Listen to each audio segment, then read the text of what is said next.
पहले लोग अंग्रेजी नहीं बोल पाते थे, गरीब आदमी अंग्रेजी नहीं बोल पाता था। अब रिक्शा वाला भी जाके अंग्रेजी बोलता है, बडवाइजर दे दो, किंग फिशर दे दो, रॉयल स्टैग दे दो, ये वाली दे दो। कितनी शिक्षा नीति फैल रही है। ये मैच दोबारा होंगे, रन रेट का कानून बनेगा।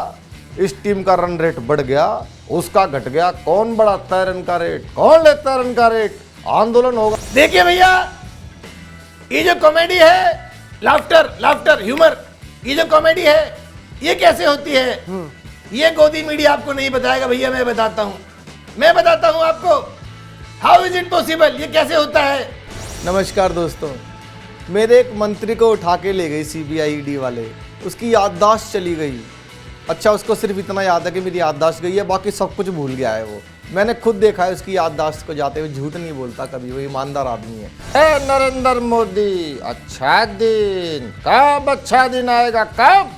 नीचे से लड़का उठा, बोला जी 9वीं फेल आपका लड़का डिप्टी सीएम बन गया और कितने अच्छे दिन।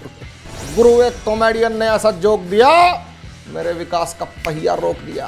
दिन रात कहा करता तो सीधे ठोको ठोको ठोको, उसने मुझे ही खड़क। गोलमाल है भाई, सब गोलमाल है, गोलमाल। एक बार फिर आप सभी के स्वागत बा खास कार्यक्रम बतकही में आज बात करे खातिर हमारी साथे अरविंद केजरीवाल, अमित शाह, राजनाथ सिंह, राकेश टिकैत, तमाम उ राजनेता के आवाज निकाल लेना दीपक सैनी भैया। तो दीपक सैनी भैया बहुत बहुत स्वागत है। बहुत बहुत धन्यवाद आप सबको, सभी दर्शकों को बहुत बहुत शुक्रिया। तो पहले तो बहुत बहुत धन्यवाद, आपने हमें समय दिया जी। तो सबसे बड़ा पहले सवाल, केजरीवाल की आप आवाज़ निकाल लेते हैं जी। तो आपने तो भाजपा से पहले पता कर लिया कि घोटाला हुआ है। तो ये घर वाला घोटाला आपको पहले पता था कि भाजपा को पहले पता चला?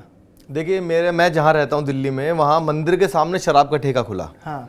तो हमने शराब के ठेके वाले से बात की, भाई आप यहाँ ठेका नहीं खोल सकते। वो कहता जी मैं तो व्यापारी हूँ, मेरी क्या गलती है, आप सरकार से बात करो। तो मैंने कहा ये भी ठीक कह रहा है, तो मैं कलाकार हूँ, मैं व्यंग वाण चलाता हूँ। तो मैंने वो वीडियो बनाया केजरीवाल जी की शराब नीति पर। हाँ। जो मैंने भाजपा से पहले बनाया, और भाजपा ने भी सपोर्ट किया, उस वीडियो को शेयर भी किया, और आज वो वीडियो पूरी दुनिया में वायरल है। तो कौन सा वीडियो था, एक बार हो जाए? वो वीडियो था, क्योंकि देखो नेता जो होता है वो अपने हर काम को सही साबित करता है, किसी भी पार्टी का नेता हो। तो केजरीवाल जी बहुत पढ़े लिखे नेता है, वो खुद ही कहते हैं मेरे जितना ईमानदार पढ़ा लिखा कोई है ही नहीं। तो वो अपने शराब नीति को सही साबित कर रहे हैं, देखना। नमस्कार दोस्तों, मैं अरविंद केजरीवाल। साथियों, मैंने दिल्ली में शराब का ठेका खोल दिया, गली गली में हर जगह शराब का ठेका खोल दिया। उसका बड़ा फायदा है। ये भाजपा वाले उसको गलत साबित करते रहते हैं, उसको नेगेटिव बताते हैं, उसके पीछे की साइंस नहीं बताते लोगों को। पहले आदमी को शराब पीनी होती थी, कई किलोमीटर दूर जाता था, वो शराब पी के गिर जाता था, कोई बचाने वाला नहीं मिलता था। आज आपके घर के नज़दीक खुलवा दिया है। अगर आप गिर जाते हो तो चाचा मामा कोई ना कोई तो बचा लेता है। पहले लोग अंग्रेजी नहीं बोल पाते थे, गरीब आदमी अंग्रेजी नहीं बोल पाता था। अब रिक्शा वाला भी जाके अंग्रेजी बोलता है, बडवाइजर दे दो, किंग फिशर दे दो, रॉयल स्टैग दे दो, ये वाली दे दो। कितनी शिक्षा नीति फैल रही है। तो ये मैंने बताया कि कितना फ़ायदा है शराब का। अच्छा, तो आपने शराब नीति पे तो कर लिया, अभी तो नया आ गया बंगला बवाल। बंगले पे भी किया मैंने। हाँ। नमस्कार दोस्तों, साथियों, आजकल एक न्यूज़ चल रही है कि 45 करोड़ रुपए का मैंने बंगला बनवा लिया। उसके पीछे भी साइंस है। मैं कुछ भी काम गलत नहीं करता, पढ़ा लिखा कट्टर ईमानदार आदमी। साइंस है। एक पुल बन रहा था दिल्ली के अंदर 50 करोड़ रुपए का, वो मैंने 5 करोड़ का बनवा दिया। 45 करोड़ रुपए बच गए, वो मैंने लगा लिए। मैंने कहा गुनाह तो नहीं किया। अच्छा, उसके पीछे साइंस है। इन लोगों के पास एक ऐसी दूरबीन है, इससे चीते वीते जंगलों में देखते हैं, पता नहीं क्या क्या देखते हैं, वो पर्दे के आर पार देख लेती है। मनीष भी उसी से पकड़ा गया है। तो अगर मैं नॉर्मल पर्दे लगाता तो बताओ ये लोग मुझे पकड़ लेते ना। मैंने ऐसे लाखों करोड़ों रुपए के पर्दे लगवाए हैं। ये कोई भी दूरबीन, माइक्रोस्कोप, टेलीस्कोप, बायोस्कोप ले आए, कुछ भी नहीं कर पाएंगे। आपके भाई का कुछ भी नहीं देख पाएंगे। कितना फ़ायदा है। और फिर मेरे 2 मंत्री जेल के अंदर हैं। वो सारा दिन बेचारे क्या करते हैं, वहाँ रोते हैं। हमारे लोग जाते हैं, उनके आंसू लेके आते हैं, स्विमिंग पूल में डाल देते हैं। अब 2 आंसू लेने जाना पड़ता है 10 गाड़ियों के काफिले को। कई बार तो उनके आंसू ही नहीं आते, फिर उनको कथाएं सुनाते, तब वो रोते हैं। एक आध आंसू रास्ते में गिर जाता है। सोचो कितना आंसू आया होगा, तब जाके स्विमिंग पूल भरा है। इन लोगों को लगता है कि हमने पैसा बर्बाद कर दिया। ऐसा तो बिल्कुल भी नहीं है ना दोस्तों। मैं तो आपका बेटा हूँ, भाई हूँ मैं आपका। अच्छा, कथा की बात हो गई कि कथा सुनाते हैं तब आंसू आता है। तो एक बार इस समय देश में ना कथा को लेके बहुत बवाल है। जी। कथा को लेके ये बवाल है कि बागेश्वर बाबा अगर बात करें तो मध्य प्रदेश में कथा कर रहे हैं, तो उसके लिए प्रशासन सेवा में लग गया है।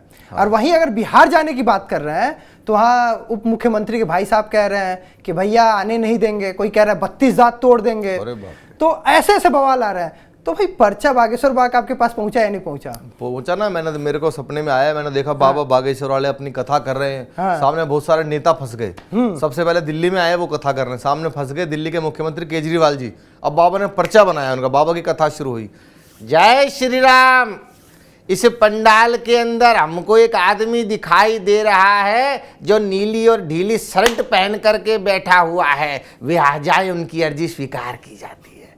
अब सामने से आ गए, बाबा जी नमस्कार, मैं दिल्ली का। कहो क्या सवाल मन में लेकर के आए हो? बाबा जी मैं दिल्ली का सीएम हूँ, एलजी मेरी बात नहीं मानता, मोदी मुझे 26 जनवरी पे टैंक भी नहीं चलाने देता, मैं पीएम बनना चाहता हूँ। बाबा ने तुम्हारा पर्चा बना रखो, पहले बताओ कौन सा पर्चा खोले। बाबा जी कोई सा भी खोल दो। ये देखो, बच्चों की झूठी कसम खाएंगे, अपने गुरु को लात मार के मुख्यमंत्री बनेंगे नंबर 1, एक विशेष समुदाय का वोट लेने के लिए चमचागिरी करेंगे, परंतु हिंदू पुजारियों को सैलरी नहीं देंगे। तुम्हारी ठटरी बार दे बाबा तुम्हारी।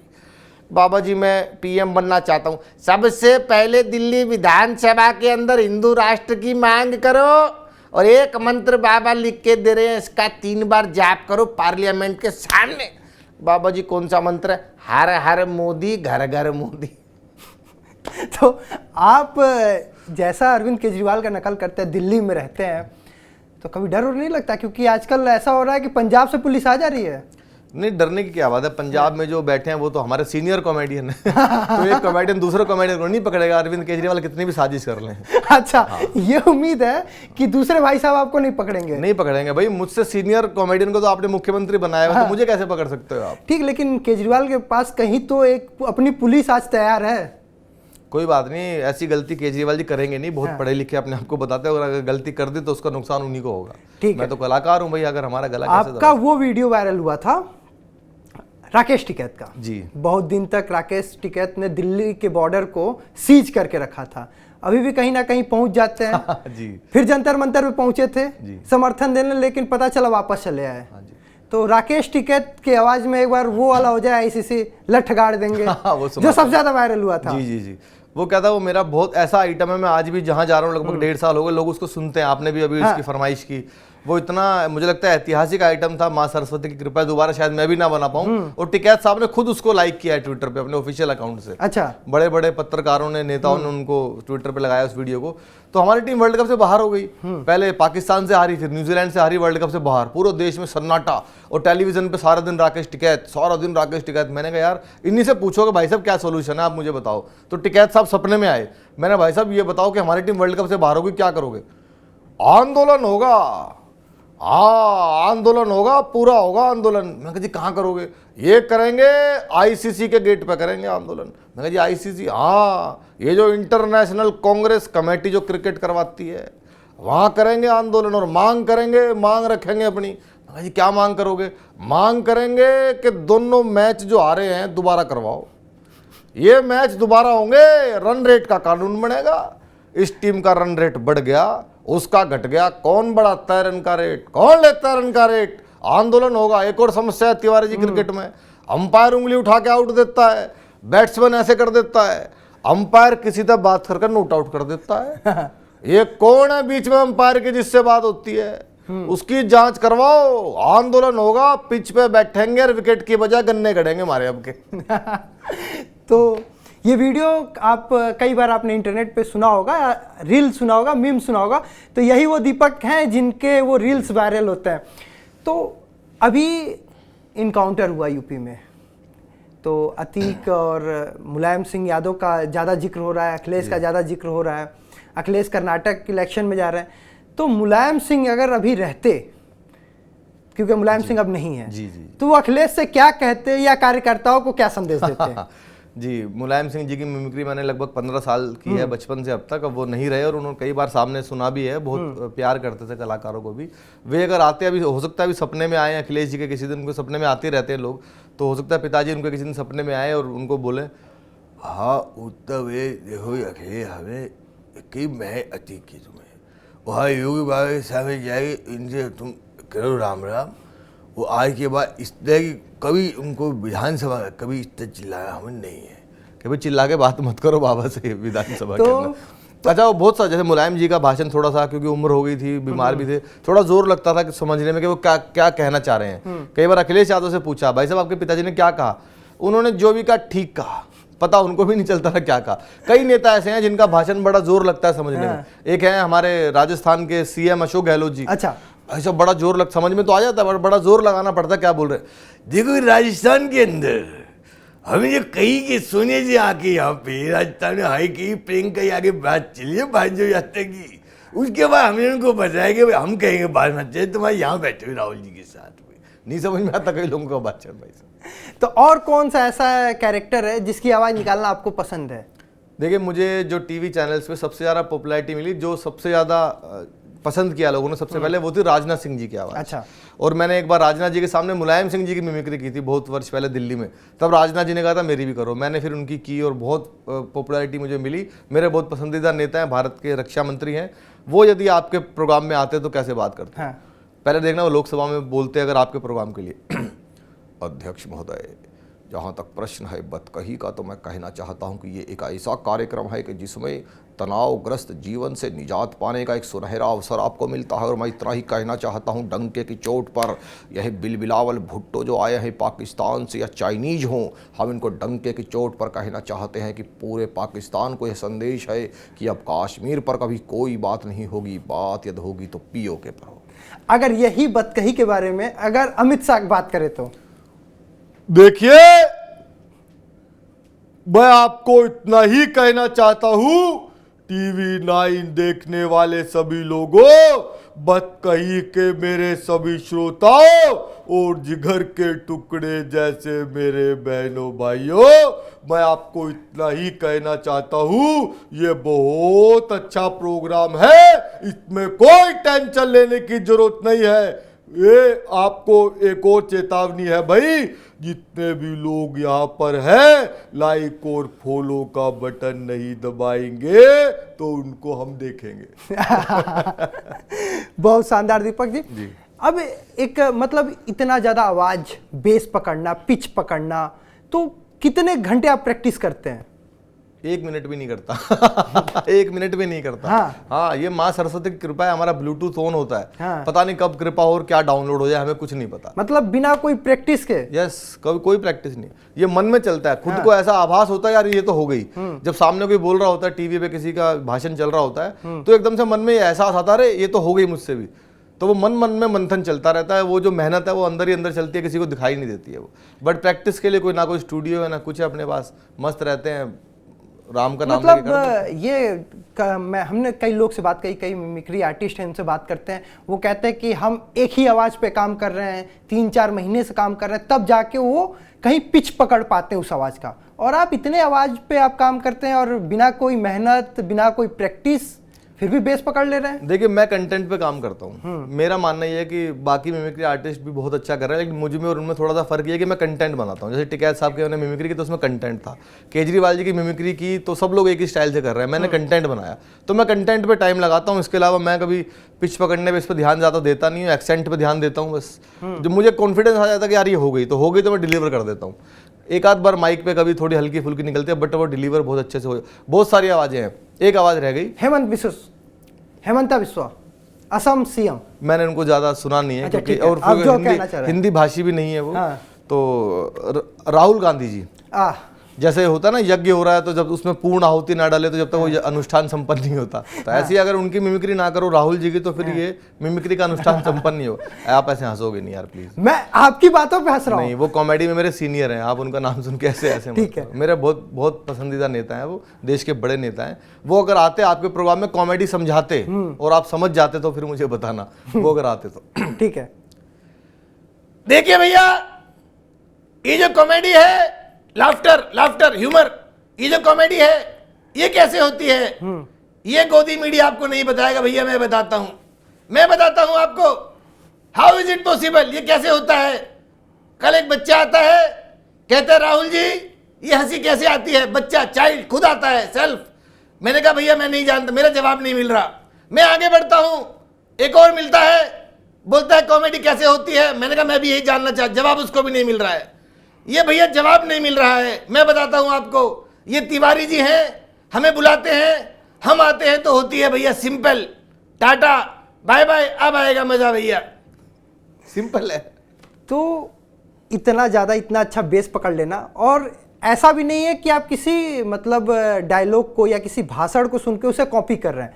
आपका अपना खुद का यूनिक है, मतलब जो बात कर रहे हैं वो अपना नया बेस है, लेकिन सेम लाइन के पिच पे है। यस, एक्चुअली मिमिक्री में होता क्या है कि अगर 100 लोग एक ही व्यक्ति की मिमिक्री करें तो सबका तरीका अलग होगा। मिमिक्री में और वॉइस ओवर में फर्क होता है। वॉइस ओवर होता है कि आपने एग्जैक्ट आवाज उस आदमी की निकाल दी, तो उसमें तो क्या मजा है, फिर तो असली वाला ही बोल लेगा। लेकिन मिमिक्री में क्या होता है, हर किसी का अपना अंदाज, मैं अलग अंदाज में करूंगा, आप अलग अंदाज में करेंगे, कोई और अलग अंदाज में करेगा। तो जिसका अंदाज पब्लिक को पसंद आ जाए, मेरा अंदाज पब्लिक को पसंद आता है तो आपका चलता है। तो इतना चल गया, अगर देश के प्रधानमंत्री का अगर आवाज ना निकले तो फिर कार्यक्रम अधूरा। मोदी जी का भाषण सब लोग सुनते हैं। हाँ। मैं 12 देशों में गया हूँ, मोदी जी का भाषण सब लोग सुनते हैं। पाकिस्तानी लोग भी आते हैं ऑडियंस में, वो भी सुनते हैं। जो पसंद करता है वो तो सुनता है, जो नहीं करता वो 2 बार सुनता है। तो मोदी जी अगर यहाँ आते, देखिए आप मोदी जी की मिमिक्री बहुत लोग कर रहे हैं, सभी लोग वहीं से शुरू। मेरा अपना अंदाज है करने का, बाकी सबका अलग है। मेरे अंदाज में यदि मोदी जी आते तो कैसे बोलते,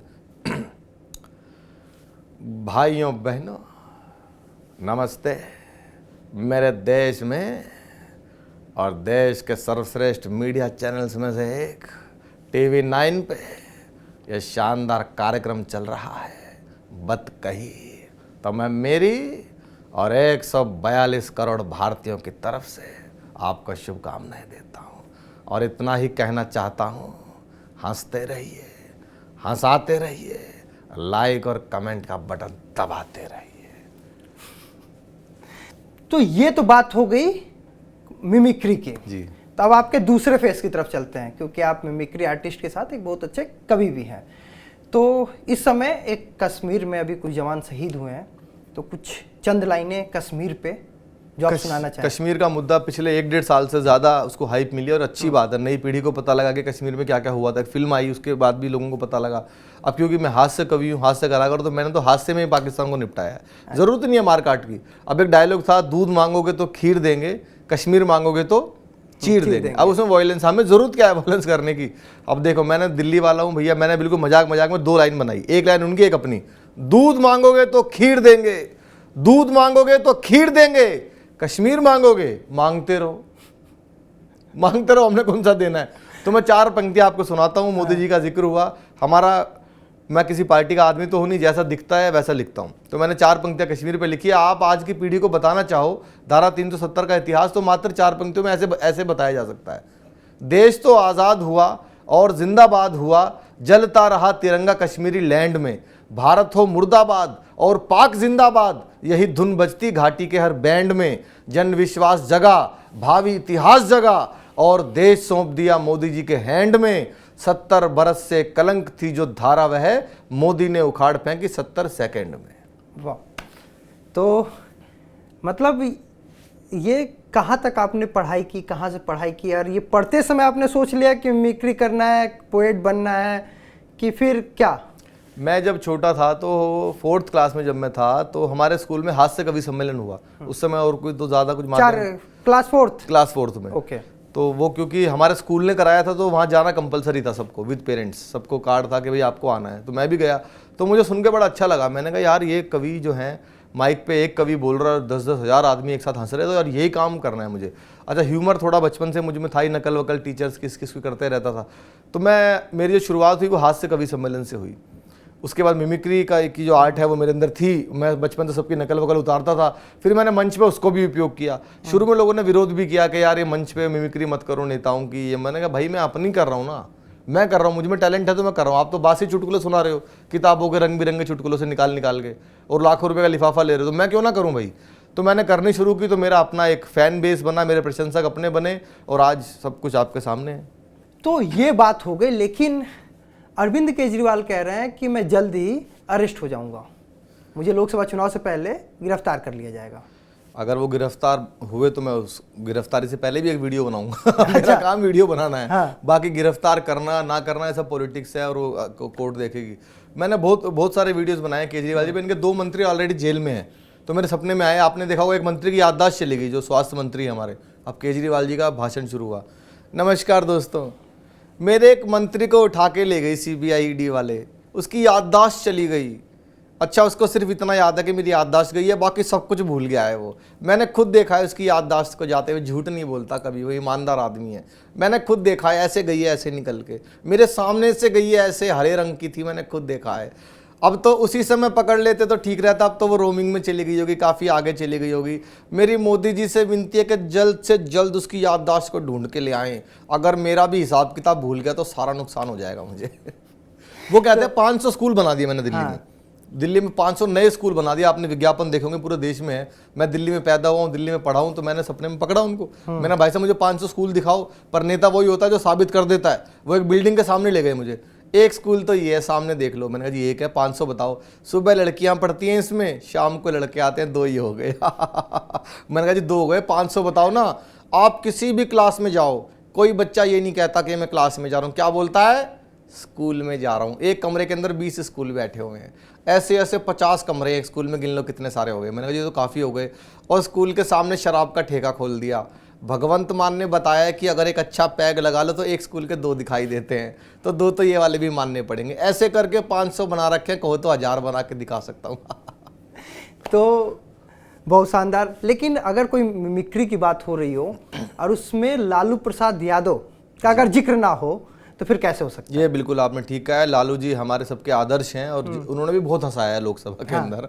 और हमारे, मुझे नहीं पता वो बिहार के उद्देश्य से कितना काम आए, पर हमारे हास्य कलाकारों के बहुत काम आए हैं। और इन दिनों उनका स्वास्थ्य भी थोड़ा गड़बड़ है, उनके अच्छे स्वास्थ्य की कामना करते हुए लालू जी अगर आते आपके इस प्रोग्राम में। एक बार लालू जी भाषण दे रहे थे, सामने बड़े इंटेलिजेंट बच्चे बैठे थे, लालू जी ने 1 घंटे भाषण दिया, लड़के ने एक लाइन में लालू जी को निपटा दिया। लालू जी जैसी माइक पे आए, नरेंद्र मोदी, नरेंद्र मोदी, भाइयों बहनों, नरेंद्र मोदी, अच्छा दिन कब, अच्छा दिन आएगा कब? नीचे से लड़का उठा, बोला जी 9वीं फेल आपका लड़का डिप्टी सीएम बन गया, और कितने अच्छे दिन लोग। फिर से सरकार आ गई वहां पे, सरकार गई, फिर भाजपा के साथ बनी, फिर अब इस बार आ गई, फिर डिप्टी सीएम हो गए। बहुत सारे नेता हैं। एक नेता है नवजोत सिंह सिद्धू। अच्छा, मैं लाफ्टर शो में सबसे यंग पार्टिसिपेंट था दिल्ली से 2007 में। सिद्धू जी सामने बैठते थे, माइक ले जाकर रखना होता था। अब आपको पता है एक बार वो बोलना शुरू कर दें, या तो भगवान रुकवा सकता है या इमरान रुकवा सकता है। एक लड़का आया, उसने जैसे लिया के, गुरु मैं कहता हूं तुझ में वो बात है, तू ही है जो सागर को नदी, दशक को सदी बना देगा। माय डियर फ्रेंड, तुझ में वो कला है, नदियां नाले पर्वत झरने गागर सागर। बंदा डर गया, बोला जी माफ करो, मैं तो माइक टेस्ट करने आया था। अब उनसे पूछा जी भगवंत मान सीएम बन गए, जो लाफ्टर चैलेंज में एज ए पार्टिसिपेंट थे, आप जज थे उसमें, यानी वकील जीत गया, जज हार गया, जज जेल में चला गया और वकील सीएम बन गया। गुरु एक कॉमेडियन ने ऐसा जोक दिया, मेरे विकास का पहिया रोक दिया। दिन रात कहा करता तो सिद्धू ठोको ठोको ठोको, उसने मुझे ही खड़क। तो बहुत शानदार दीपक सैनी जी हमसे बात करने के लिए। फिर हम आपसे बात करने के लिए आपको बुलाएंगे, आमंत्रित करेंगे और बात करेंगे। तो ये थे दीपक सैनी, जो एक कॉमेडियन हैं, एक मिमिक्री आर्टिस्ट हैं, एक पोएट हैं। इसके साथ और भी अब तमका जुड़ता रहे, ये हमारी शुभकामनाएं इनको। तो आज का प्रोग्राम कैसा लगा दीपक सैनी के साथ, कमेंट करके बताइएगा। वीडियो अच्छा लगे तो लाइक, शेयर एंड सब्सक्राइब। तो आज के लिए दीजिए इजाजत, राम राम। गोलमाल है भाई, सब गोलमाल है, गोलमाल गोलमाल।